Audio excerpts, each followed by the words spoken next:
Hey guys, JK Wargames, and today we're doing a review for Victory and Glory Napoleon by Forbidden Games. I have to say a massive thanks to Forbidden Games for sending this to the channel. Also, a massive thanks to all you guys for 2,000 subscribers. It means a lot. I never thought the channel would get that big, but here we are. So without further ado, let's look at Victory and Glory. Okay guys, so here is the map. It's absolutely massive. It just fits the width of my table. But it looks amazing. It looks really grand. And as you can see, you've got Britain, Spain, France, Germany, Italy, Austria, Poland, Egypt, Russia, and Scandinavia. And it looks amazing. I don't know if the map needed to be that big, but it really is a sight to behold. So what else do we get in the game? We get 3 decks of cards. And each deck is a time period. So the first deck of cards is 1796 to 1801. Second deck is 1802 to 1807. And then the last deck is 1808 to 1815. And in the game, you're going to play 3 rounds of each deck. And at the end of a deck, it's the end of an era, and you move on to the next deck. Next, you have your blocks, and these are used for influence in different countries. We then have our counters and our rule book. Now the game is very easy to learn. It's not a complicated game. This is more of a light take on a Napoleonic game. So what I'm going to do is show you briefly how the game works, and then I'm going to sum up with my final thoughts. Okay, so how the game plays then. The players shuffle the decks, and each player is given 10 cards. And then it alternates between the player. Each player plays a card until they've played 6 cards. So, just for instance, let's have a look at one of the cards. Godoy becomes a French puppet. Gain Spain as an ally, either France or Britain, and gain 2 influence in Spain. Must have majority influence in Spain. Now, on a card, you have 2 things you can do. So you can either do this first event that's printed, or you can gain +2 influence. Now, influence is when you place blocks in a country, and that's important because at the end of an era, you're going to score points if you have the most influence in a country. So it's all about gaining influence. But if you gain Spain as an ally, then they can help you when it comes to a campaign and battles. So the player would play that card. Next, the other player would play this. They gain +1 influence in France and +1 economy. Now, economy is important. You have a token for economy, and this goes up. Now, in battles, campaigns, you need your economy to be high because that's going to be factored into the total, as well as the victory points as well. So, play continues back and forth until 6 cards have been played. Then, the players will deal 10 cards again, and you go through this 3 times. If you come across a campaign card that is played, so let me just find one. So, a campaign card allows you to start a battle. So, the Battle of Marengo, campaign in Italy. If you win, you get +2 victory points and +2 influence in Italy. And if you lose, you gain +1 leadership. Now, the player would play this, but they hand it to the other player. And the other player keeps that in front of them, and then they can play this card to add more units to the battle. So how a campaign works is the defender, i.e. the person that did not play that card, plays a certain amount of tokens. So let's say the British are attacking, so the French player takes some of his counters. Now the counters have numbers on, so you can see a 1, a 2, we've got some naval ships as well, and the player chooses what he wants and he places them face down. So let's say we've got a battle in Italy. The player places them face down so the opponent doesn't know what number's there.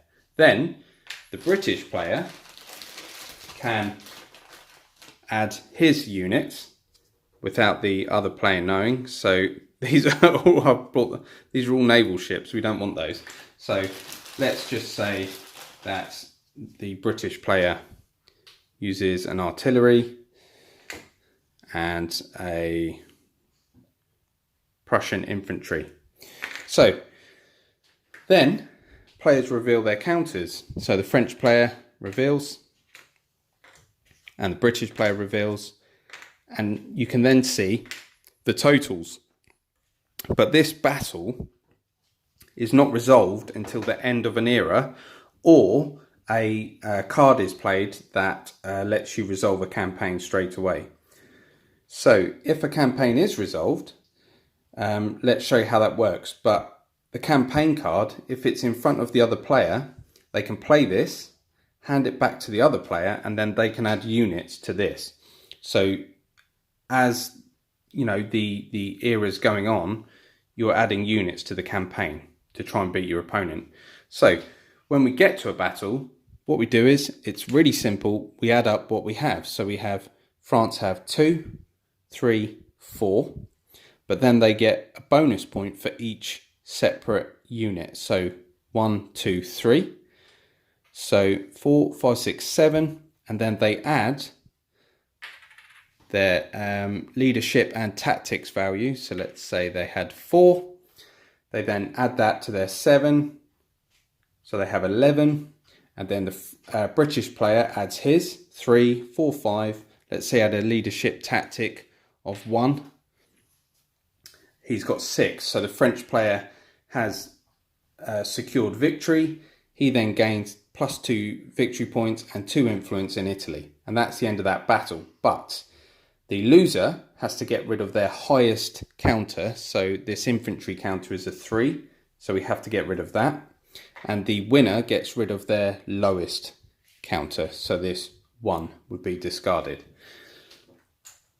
And that's how the game works, back and forth like this. And then at the end of an era, you're going to go through a scoring system. Okay, so at the end of an era, when a deck has been played through 3 times, you're going to do some score resolution. So the economy, at the end of each era, each player subtracts the total number of their military forces, British side and French side, but only their units, not allies. Military units that they have from their economy rating. If the total is positive, then those points are added to the player's victory point total. If the total is negative, then those points are subtracted from the player's victory point total. So what you'll find is that victory points start moving back and forward, which is a really cool little thing. So if we come over here like this, you can see here the victory points. So let's say they added their military units and they got a +3, so they went up. But if they get minus, they will go down. And the same for the French.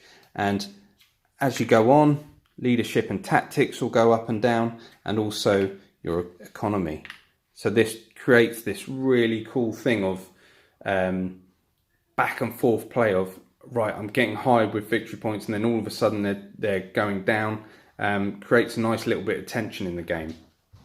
So after you've worked that out, you're then going to score influence in each country. Now on the board you have 3 numbers. So in Italy here we have number 3. So whoever has the most influence at the end of the first era will score 3 points, 3 victory points. Whoever has the most in the second era will score 4, and whoever has the most in the last era will score 4. If you have equal amounts of influence, you score nothing. You get nothing at all. And that is basically the basics of the game. You're going to be drawing cards, placing blocks for influence, and building up your military units. So at first glance, it's a really simple system, but there's depth to it because you have to make choices. What part of the card shall I use? Shall I build up my influence, or shall I start a campaign? Shall I add more military units? What shall I do? So really creates this kind of decision making. What do I do? And if you manage to get an ally like the Prussians or Spain, etc., then you can really start building up your military units. Campaigns are extremely simple. I mean, it really is just putting military counters in a campaign area, flipping them over. Whoever has the highest total after modifiers and adding leadership and tactics is the winner. I would have liked to seen something a little bit more complicated than that. That's just my personal opinion. Maybe some dice rolling in there. But what this game is aimed at is a grand strategy Napoleonic game, but a light version of it. So it's a streamlined game. So, I think if the campaigns were too complicated, then, it would slow the gameplay down. So that's only, it's only a slight negative I have on the campaigns. So games can be played in 2 hours. I think you can play a game in an hour and a half. There are solo rules, but they are very brief. But on Board Game Geek, people have added their own way of doing things. I also added my own way. So I would flip, when I start a campaign, I would choose 5 of my units, and then I would choose 5 of my units random. So I don't know what they are. And then I choose 5 units from the French. They don't know what they are, and then flip them. It's just a fair way of doing that. Now, when you get to this last deck, it is really hard for the French. There are a lot of cards here that favour the British. So you can see that the French are starting to waver a bit, like they did in history. And there's campaign cards in here like the Battle of Waterloo, obviously, because of 1815. So I've played a few games, and both games the British won. So it's hard for the French, but then as the French player, that gives you something to really think about. It's not going to be easy to achieve victory. I think if you're looking for a light system that's quick playing, this is definitely one for you. Again, like I've said about the board, could be a little bit smaller, but I like the feeling of I've got this massive map and I'm commanding my forces, I'm commanding influence here, I'm trying to get allies in Spain, etc. It does give you this feeling of being a commander. And once you've got the rules down, you can learn the rules in about half an hour, to be honest. Then you're away and off you go, and it's a great game. So that is Victory and Glory from Napoleon. I know there is a PC version of this, a computer game version, and I think there's a Civil War version of this.